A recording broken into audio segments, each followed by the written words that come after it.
여러분들은 운명과 우연에 대해서 어떻게 생각하십니까? 지금 여러분들이 결혼한 배우자, 과연 운명적인 만남이었을까요? 아니면 어쩌다 우연히 만난 만남이었을까요? 또 여러분이 지금 미국에서 살고 있거나 또 한국에서 살고 계신데 또 이 지금 지구 어디에 계시든지 과연 거기서 살고 계신 곳 운명적인 것일까요? 아니면 그냥 우연히 어쩌다가 거기서 지금 살고 계신 것일까요? 또 여러분이 지금 갖고 있는 그 직장, 운명일까요? 아니면 우연히 어떻게 그렇게 그 직장을 갖고 있는 것일까요? 또 여러분들이 겪은 인생을 살면서 어려운 일들, 과연 우연히 일어난 일들이었을까요? 아니면 운명적으로 일어난 일들이었을까요? 우리가 그 데스티니, 운명을 이야기할 때는 그 운명이라는 것은 어떤 일이 꼭 일어나야 되는 그 사건들을 이야기합니다. 그냥 우연히 일어난 것이 아니고 누군가가 미리 결정해서 일어나는 사건들. 그래서 이것을 더 과장되게 말하는 사람들은 내가 뭘 해도 상관없어. 이미 결정은 난 거기 때문에 그래서 이렇게 아무것도 하지 않고 그냥 운명에 맡기는 그런 사람들을 볼 수 있습니다. 또 그 chance, 우연, 이라는 것은 그 어떤 일이 어떠한 누군가에 의해서 일어나는 것이 아니고 또 어떠한 누군가의 통제에서 일어나는 것이 아니고 그냥 자연히 어떠한 그 확률에 의해서 일어나는 사건을 우연이라고 말합니다. 그래서 이 우연을 강조하는 사람들은 어느 사건이 일어났을 때 거기에 어떤 뜻을 찾기가 어려워요. 왜냐하면 그 사건이 무슨 그 목적을 일어난 일이 아니고 목적을 가지고 일어난 일이 아니고 그냥 우연히 어쩌다가 일어난 일이기 때문에 과연 우리는 이 지구에 태어났는데 우연히 어쩌다가 이 지구에 태어난 것일까요? 이 광대한 우주, 이 우주는 그냥 우연히 자연스럽게 생겨난 것일까요? 이 과학자들이 우주를 말할 때 observable universe라는 게 있습니다. 관측 가능한 우주. 그 관측 가능한 우주의 사이즈가 얼마나 크냐면은 처음에서 끝까지 갈 때 그 빛의 속도 있죠. 그 광년.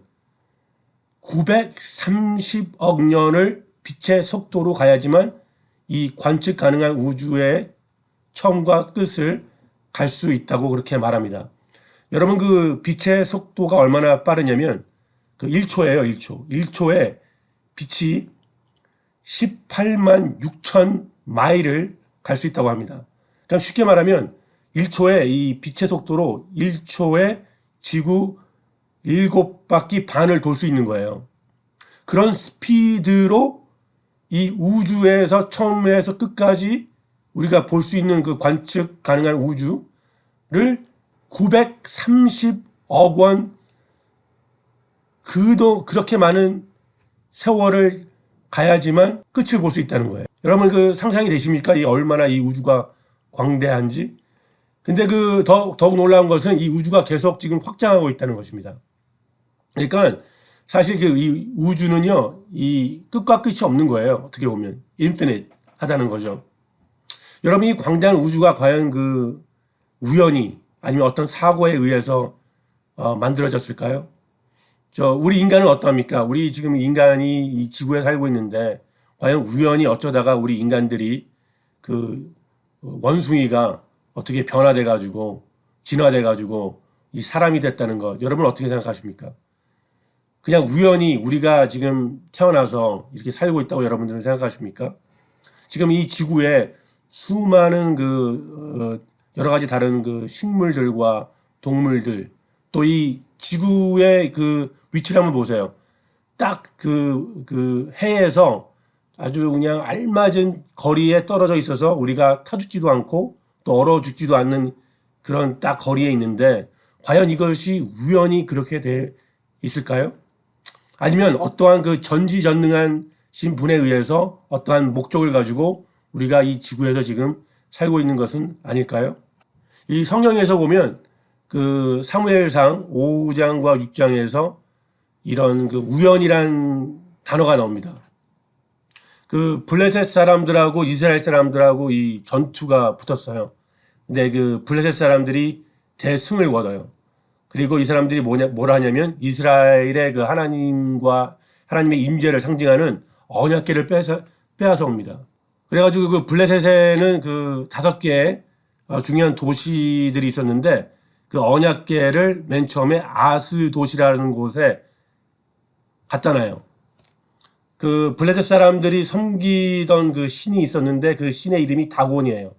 그 다곤의 신전에다가 이 사람들이 그 언약궤를 갖다 놓습니다.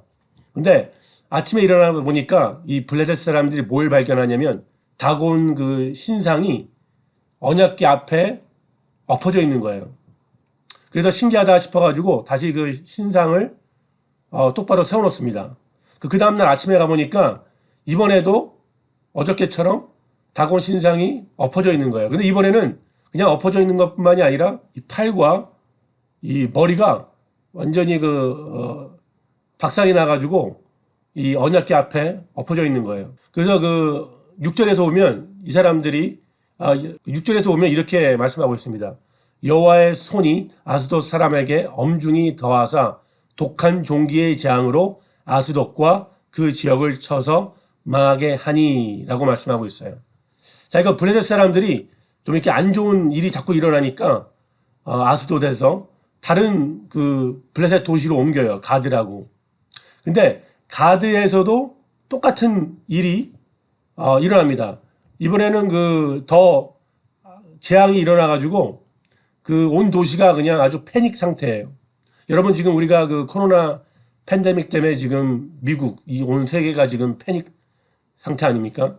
그래서 이번에는 다른 도시, 그 블레셋의 에그론이라는 도시에 이 언약궤를 옮기려고 그래요. 자, 여러분 그 에그론에 살고 있던 사람들이 어떻게 반응했을 것 같아요?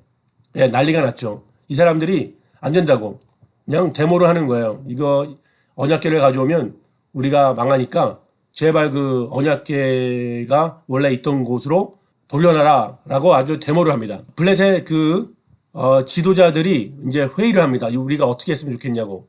그래서 사무엘상 그 6장 7절에서 9절에 보면 이렇게 말씀하고 있어요.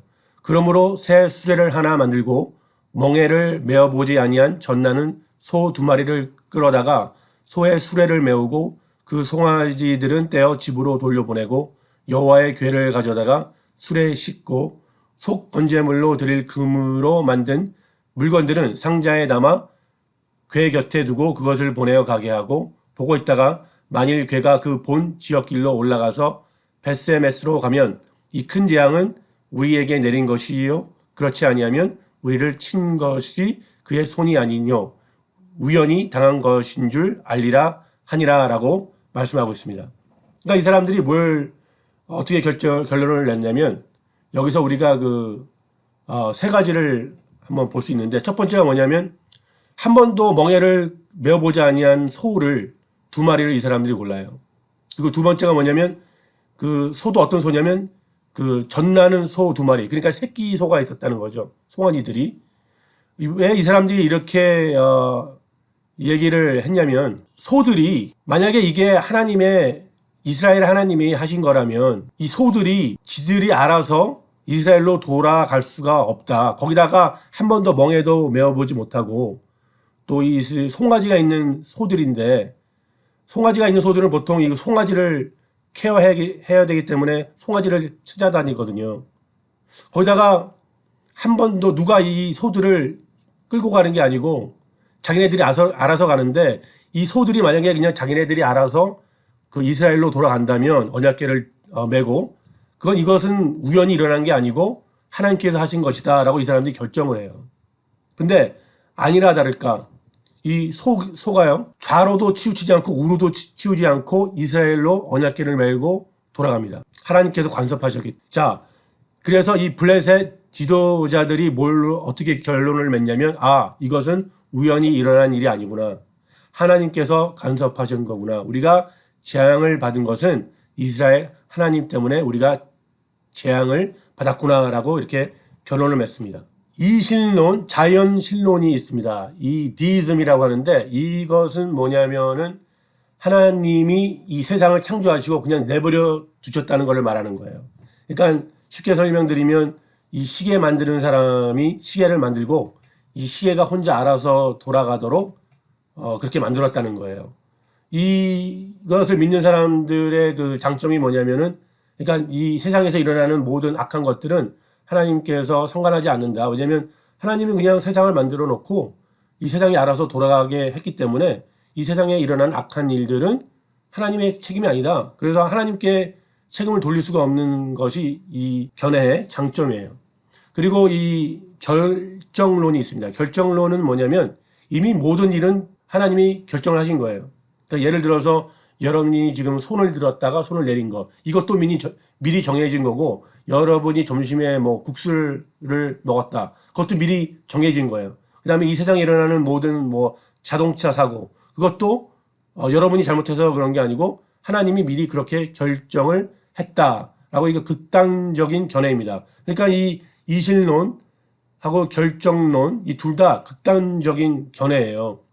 그리고 특별히 그 결정론은 우리의 그 인간의 그 자유의지가 들어가지 않습니다. 왜냐하면 우리 이미 모든 것이 결정이 되어 있는 것이기 때문에 인간이 어떤 결정을 하든 상관이 없는 거예요. 자, 이 그 두 가지의 극단적인 견해가 있는 반면에 우리 크리스천들은 어떤 걸 믿냐면 하나님의 섭리를 믿어요. 하나님의 섭리.